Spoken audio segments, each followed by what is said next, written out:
Glad that you're still here with us on the Morning Express on this 19th day of March 2015. It is a wonderful, wonderful day. And now we are going to the State of the Nation. The time is 18 minutes after 7. And, well, let me just go straight to introducing our guests this morning. And we have Johnson Sakaja, who is the TNA National Chairman. Welcome and thank you for coming, Johnson. Thank you. You're well? Yeah. Kabisa. Very good. Yeah. That's good.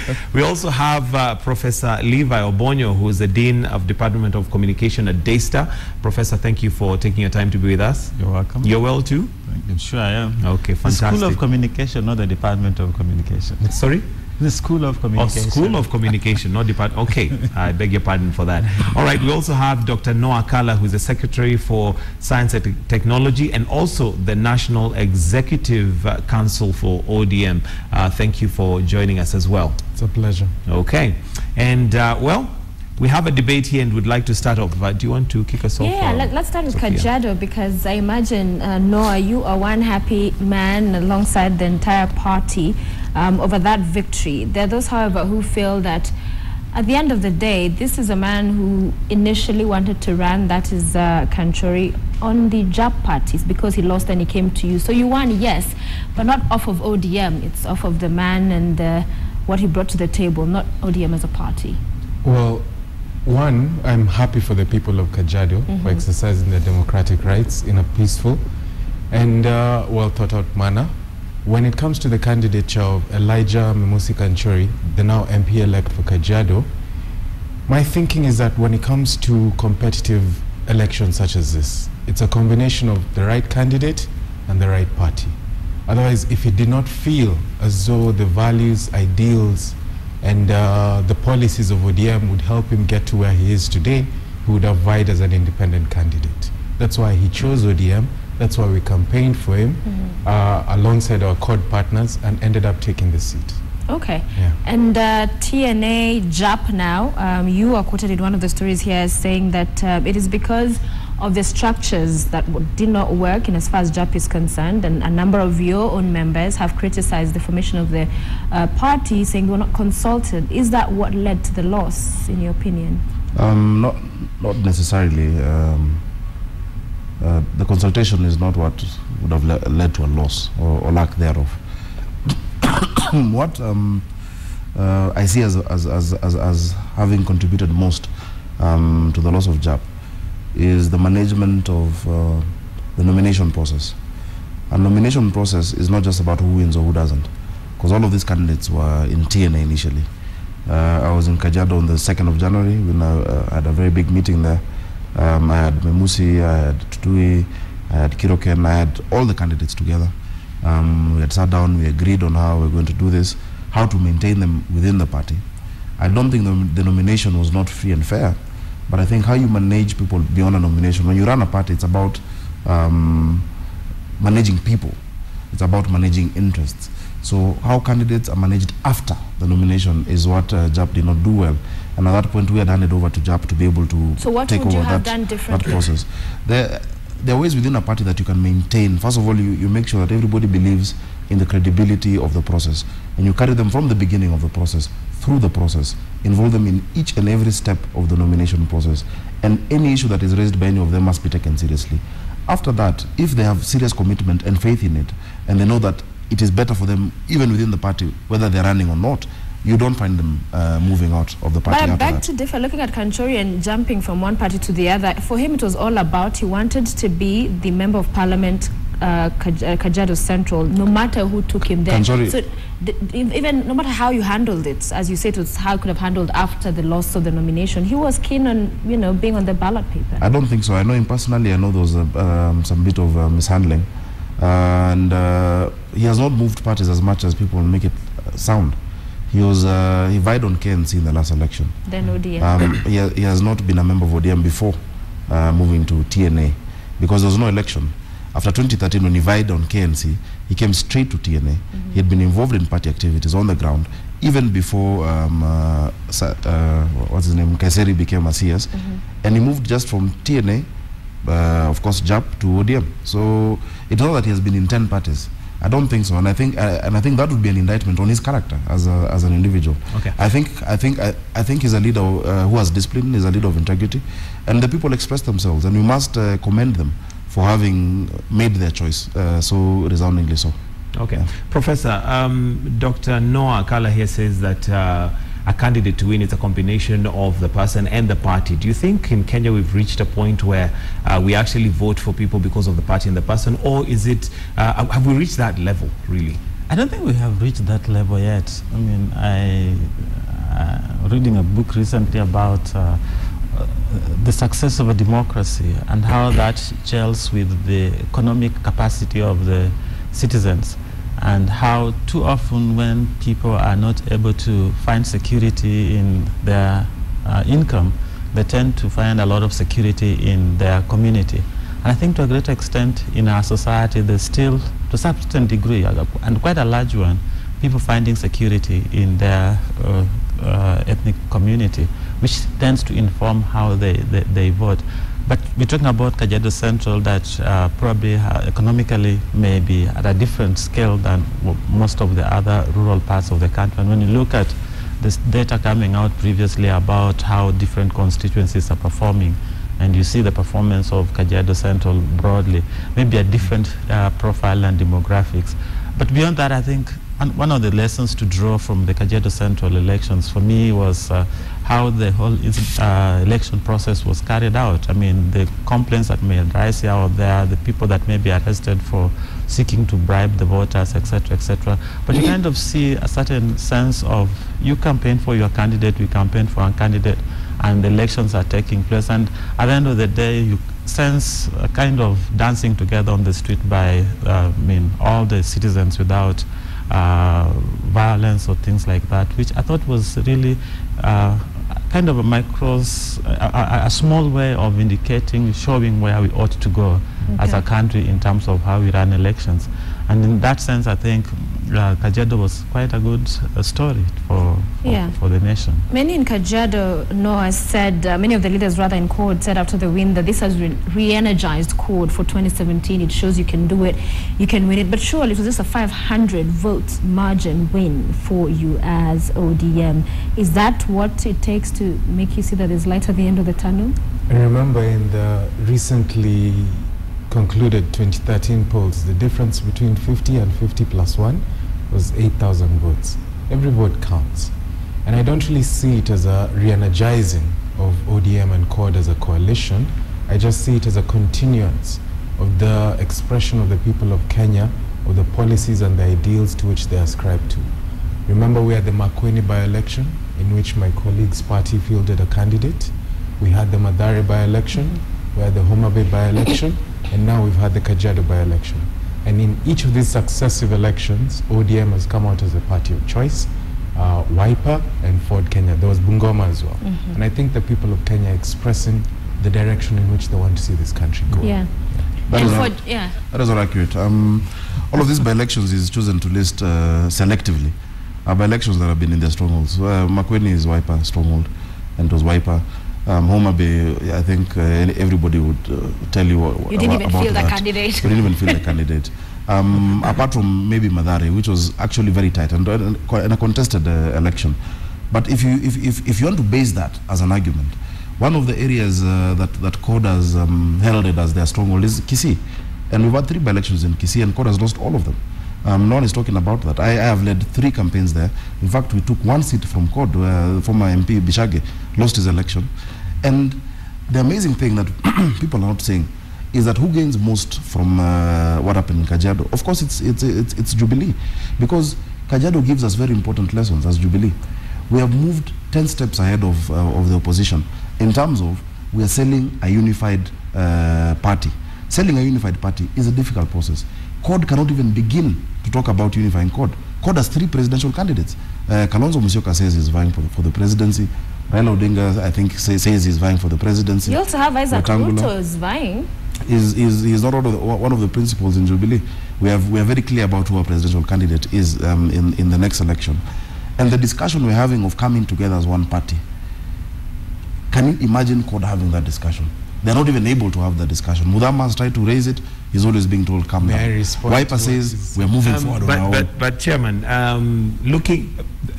Kajiado was used as a litmus test for JAP.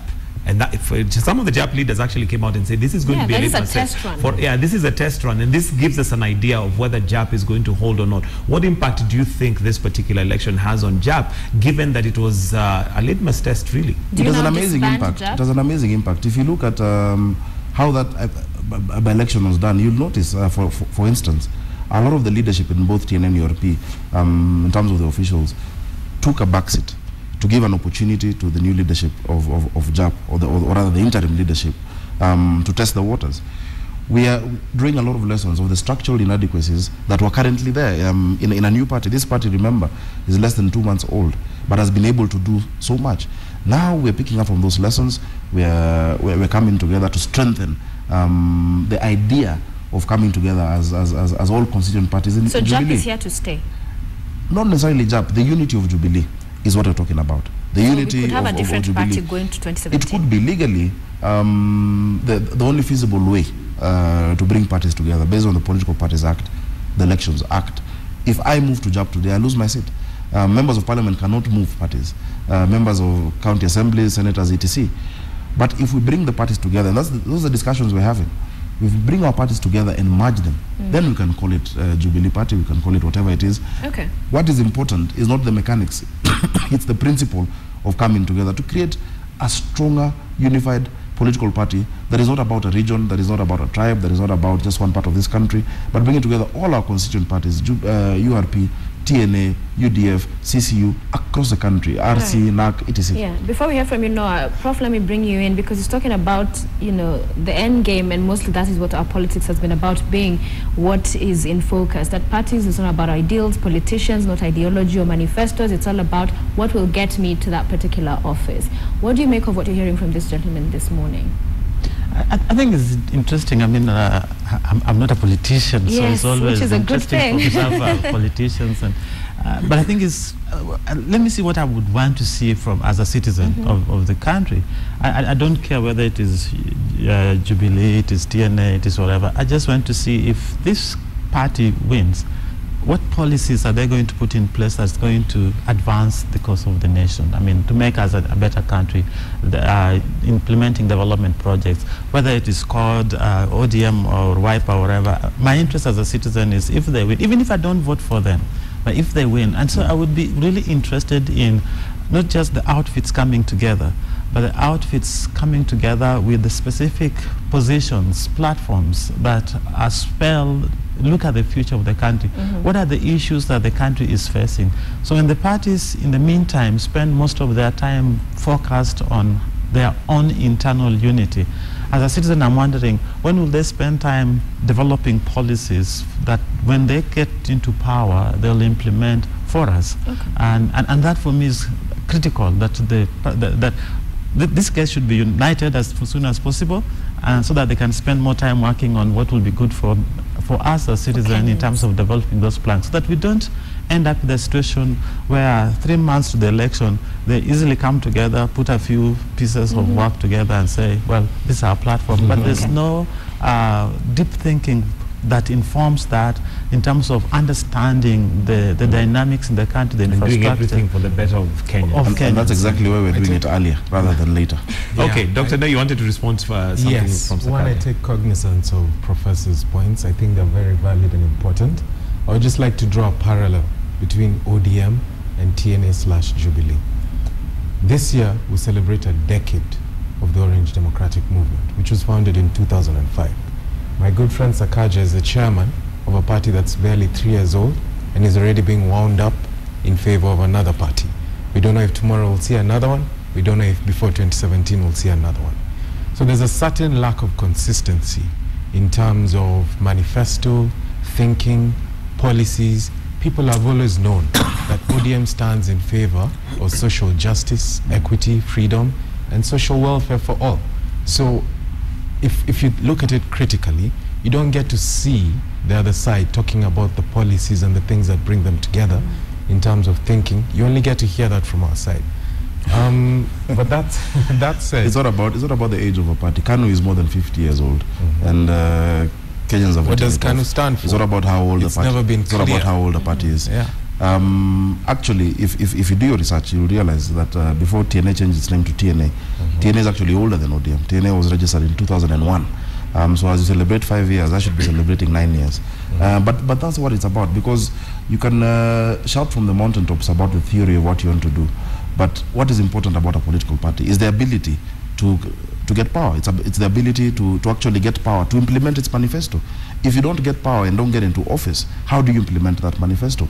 And I think we have been able to show time and time again that we have the ability to mix the two. Yes, what Professor is saying is really true. For us, what is important, we can't keep formulating new policy and ideology. We have a very clear Jubilee manifesto.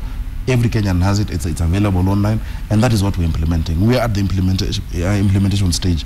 Other parties might still be fumbling about what they really want to do right now. We're very clear about what we want to do, and we're implementing it in various sectors in this country. If you look at energy, if you look at the issues of youth, if you look at economic empowerment, laptops issue you're raising, of course, you know where it was stopped. It's not a policy issue. It's in court. And if we didn't believe in the rule of law, we'd have just gone ahead and produced them, because every year we've appropriated enough money to supply them. So if you'd like us not accepting the rule of law and saying the court process can stay, we're going to supply them. We believe in the rule of law.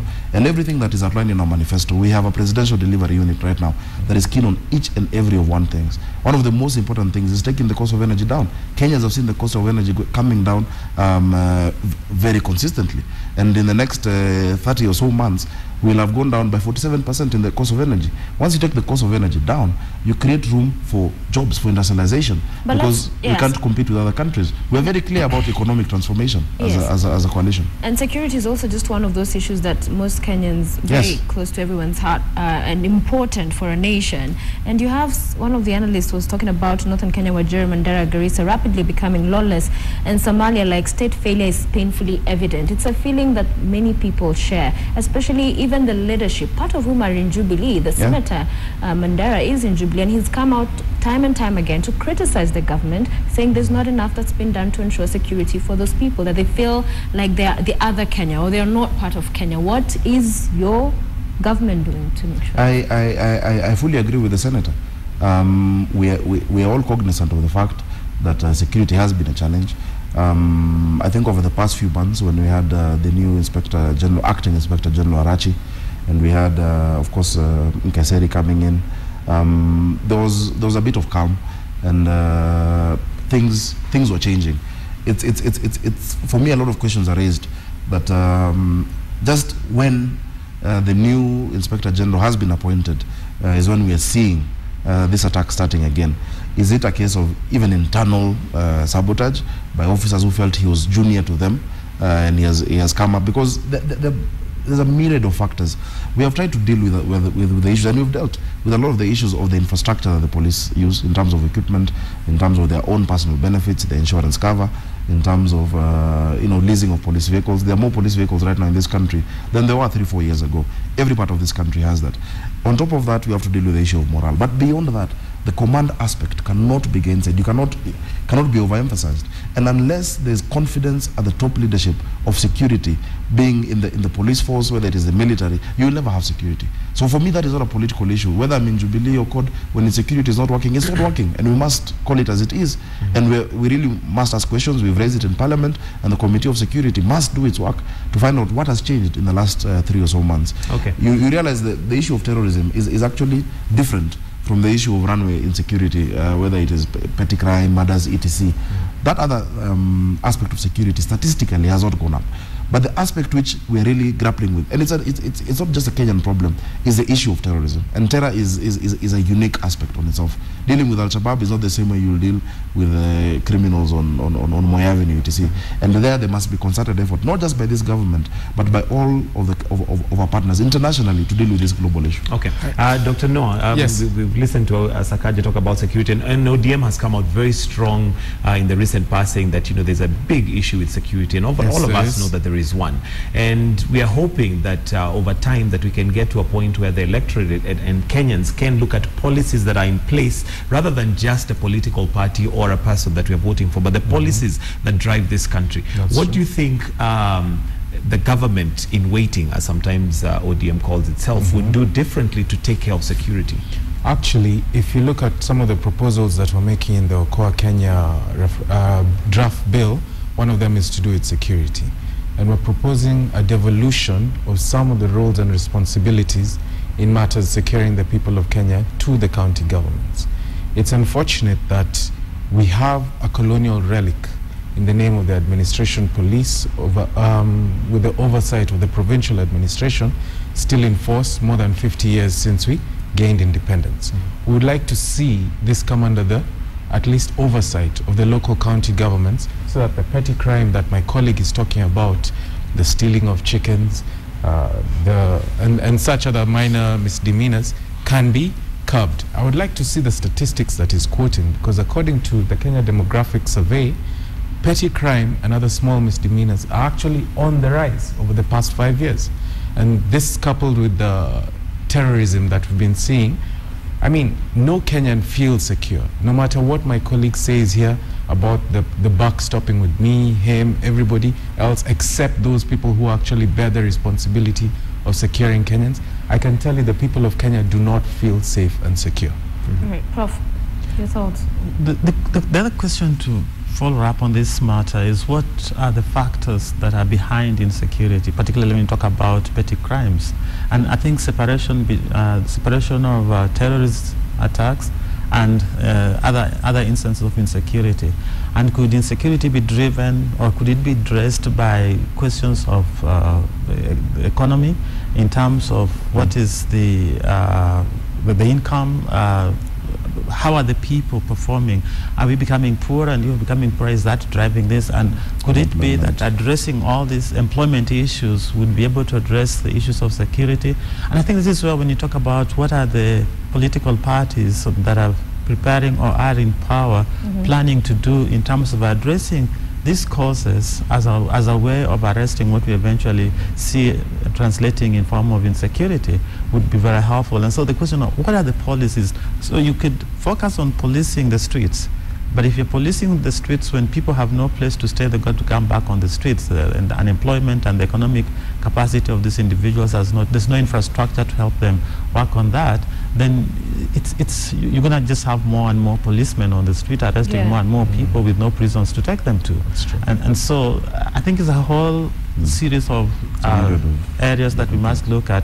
And going back to the question of what are the parties' policies on these issues, how are they being implemented? Now, of course, we must be alive to the fact of what are the global economic scenario that affect even the best of intentions in terms of implementing this, and how do we address some of those issues? I mean, take, for example, over the last while we've been having the dry season, the rains not yet coming, and what's the impact of that overall in what we're going to have in the next while, and what are the policies in place to help address a bit of that agriculturally, etc., etc. So just looking at the security alone, particularly when you look at the thing about the petty ones, would probably not give us a good understanding of where we are, but going behind the scene to see what else we can do. But then on the global, I mean, the terrorism is on a different platform altogether, and again has to be addressed from that point of view. All right, you mentioned something there about employment, and as we shift gears, Sakaja, you have a bill, the National Youth Employment Authority bill. Yes. It is, and several articles have been written about it, because there have been a few people here and there not quite agreeing with you. There's one person who talked about it being a waste of Parliament's time. Another says the bill seeks to bar Kenyan citizens above the age of 35 years from securing employment in government, irrespective of whether they have the qualifications to be considered for such jobs. The contents of this bill negate constitutional provisions under the Bill of Rights. Enlighten us on your bill and what informed it. First of all, a lot of those articles have been written out of ignorance by people who have not read the bill. I think, you know, Dr. Akala is my good friend from the university when he was studying medicine. If he saw that I have proposed that everybody above 35 should not get a job, I am concerned that he has not called my wife to check which mental hospital I've been put in. Because it would be absolutely insane and absurd to propose that a section of Kenyans above a certain age should not get employment in government. And there's no such thing in that bill. There's no such provision restricting a Kenyan above 35 or any Kenyans or any section of society from accessing employment. The bill seeks to address a couple of things. Number one, there are very many young people, hundreds of thousands of young people in this country who, once they get an education, are left on their own to try and look for a job, are left on their own. And there's nothing that government has been doing to assist these people, either get a job, get an internship, etc. What we want to create, because we know unemployment is a big problem. Actually, on the security issue, the biggest threat to our security is unemployed young people, is a disillusioned, disengaged, and hopeless mass of young people in our country. So what it seeks to do is a few things. Number one, to create job centers across the country. Job centers where young people can come and bring their qualifications and say, look, I have studied this is my background, this is the kind of job I'm looking for, and put that on an online database, a database that we create across the country, and we know that these are the number of people who are looking for jobs across the country. Right now, there is no policymaker who will tell you how many unemployed nurses there are in Kisumu, or how many plumbers are there in Kwale looking for a job, how many people have studied this and this in a certain area. You cannot solve a problem without information. So that is the first aspect. Secondly, once you do that, we provide that the public sector appointments, for example, in government, national government, county government, state corporations, must use the data from that database when they're doing placement. So it almost becomes like a placement agency. Thirdly, thousands of young people in universities, in colleges, in technical institutions have nowhere to go for an internship. They have no place, they don't know how to look for internships. Many of them come to our offices as members of parliament. They try to look for relatives. So for us to change that, this authority is mandated with ensuring that young people in institutions of higher learning get internship within government. If you look at the number of state agencies we have right now, we have more than 200 state agencies across the country, more than 175 parastatals. Of course, they will go down. 18 ministries, 47 county governments. If each of them took just 50 young people and gave them 6 months of experience, paying them even 10,000, 15,000, from the budget side, we'd only be increasing the budget by 4 million each. But what that does to a young person, that, hey, I'm waking up today, I'm going to work. I'm going to learn how government works. I'm going to learn the basic professional and workplace ethics. It will do a lot to even put that experience. Thirdly, what this authority seeks to do is using the information therein from the database to look for job opportunities for our young people outside the country. A lot of the opportunities that we will get to employ young people are not in Kenya. We have seen our young people, for example, going to Saudi Arabia, being abused as house girls, etc. And no one is there to take care of them because the bodies that take them there have no mandate to the Kenyan people. But if it's government to government, we had Mheshimiwa Amina, the CS, saying the other day that she's found 10,000 jobs. We need an entity that is focused every day, 24/7, looking for those opportunities for our young people. Additionally, as I finish, because there's a lot in the bill, and I've shared it on different platforms, and I want to engage the public on it, is that if you look at the composition of the board, we have somebody, we have the foreign affairs involved, we have, of course, labor, we have somebody from the Commission for Higher Education, because what we need to do in our country is a skills to market needs assessment. And once the data builds on, and of course you can look at job centers in the UK and in South Africa, once that data is built, they will realize, look, 60% of these people who don't have jobs have studied maybe BSc anthropology or whatever it is. The market has a lack, needs this kind of people, and they work very closely with KEPSA, this kind of skills. So the Commission of Higher Education now translates that into what degree courses are being taught, what courses are being taught in our technical universities, because that mismatch is part of the big problem when it comes to unemployment. So this bill will go a long way. I've done several bills before. The biggest one has been the 30% procurement, allowing young people to get 30% opportunities. But beyond that, not every young person is an entrepreneur. Not every young person is an entrepreneur. Some need employment. Right. Professor, we must admit that Kenya is very good at coming up with fantastic policies.